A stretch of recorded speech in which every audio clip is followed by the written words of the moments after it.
Mars and Saturn combinations. These are some of the more difficult combinations, but at times they can also give the greatest fruits. By Mars and Saturn combinations, I'm talking about Mars and Saturn sign, Saturn and Mars sign, aspects from Mars to Saturn, aspects from Saturn to Mars, conjunctions of Saturn, oppositions of Saturn, anything that's getting an interchange of Mars and Saturn within the chart. And I actually work with a lot of clients with Mars and Saturn problems, probably because I also have Mars and Saturn on angles, and they're mutually aspecting each other. So I'm very aware of how this Mars and Saturn energy can play out. So I think maybe when it comes to working with clients, that's why it works well, because I have a personal understanding of it. But what is Mars? Mars is activity. Mars is drive. Mars is our logic. Mars is our capacity to initiate new things. Mars is very quick as well. What is Saturn? Saturn is focus, limitation, being held back, being conservative, things of this nature. So Mars and Saturn does really well in situations that require channeled aggression. Situations that require channeled aggression. Mars can work very well in situations that require risk, danger, challenging things. There's a saying, I forget where I heard it, but recently it was talking about people who are pioneers, people who do new things. And it's like breaking through a wall. And whether you're breaking through a brick wall or whether you're a Viking breaking through a shield wall, the saying is, whoever gets through the wall first is bound to get bloodied. Whoever breaks through the wall first is bound to get bloodied. I talked about this, it seems like in a recent video, but oftentimes people with Mars and Saturn combinations, they will be living lives that require them to deal with aggressive things or aggressive people, or it will require that their job or their work requires that they rise to the occasion to say, I know I'm going to get hurt. I know I've got to break through this wall. I know I've got to do this tough thing that no one else wants to do, but I can do it. Or maybe it's going to require that you have an understanding of the pain and violence that other people have experienced. And so, in a sense, it can also make a person, if other factors are there, to be more compassionate to others. But Mars and Saturn combinations cause a lot of strain within the chart. They usually cause people to have the sense of they're never good enough, and also that other people aren't good enough. They'll work harder than everyone else. At the end of the day, they still don't feel like they've done a good enough job. They'll have people working for them, and they'll work them like slaves, because no matter what, it's still not good enough. This whole Mars-Saturn combination, if it can be summed up, often things aren't good enough. Mars and Saturn are tamasic planets. So when you have Mars and Saturn influencing yourself or career or relationships, you don't make changes within those things, those areas of life, unless there's a problem. So that's why when you get Mars and Saturn combinations, it can, on the flip side, seem to make a person lazy. But they're only considered lazy if there's not a problem. If there's a problem, those people typically get up and attend to that problem and fix it, and then they go back because they're only motivated often by problems. All right. Now, Mars is energy. Saturn is restriction. So Mars is channeling energy. So Mars-Saturn people can often be very intense individuals. They will often make other people uncomfortable. Why is that? Because they have this sense of intensity, almost like they can look right through you when they're looking at you. But again, this is good when a person is in a career or situation that requires extreme focus and direction. Oftentimes when you get Mars and Saturn combinations when it comes to career, when a person gets involved in a project, they can often skip breakfast, lunch, and they'll get to dinner and they'll think, wow, I haven't even ate today, because they're so focused on what it is they're trying to figure out or to do. This can also be very good for spiritual growth. Because again, if a person is one-track minded, singularly minded to figure out, what am I? What is this divine consciousness? Why is this all happening? if they're singularly directed to that, they're able to hold it within their focus, Saturn, and direct their energy towards it, Mars, until they have the realization.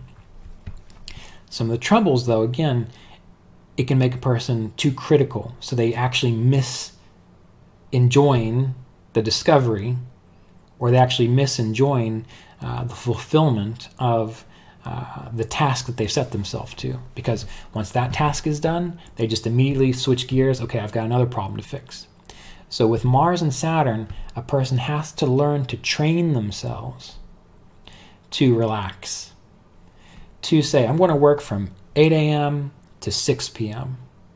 I'm just going to work during that time. After 6 p.m., I'm turning off my email, I'm turning off my computer, I'm turning off my phone.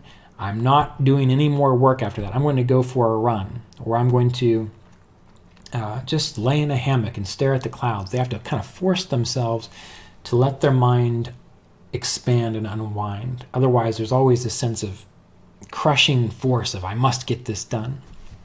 So it's very good for a motivated person, but it does tend to make one high-strung, a little too rash, a little too critical, a little too intense, and also a little too self-isolating.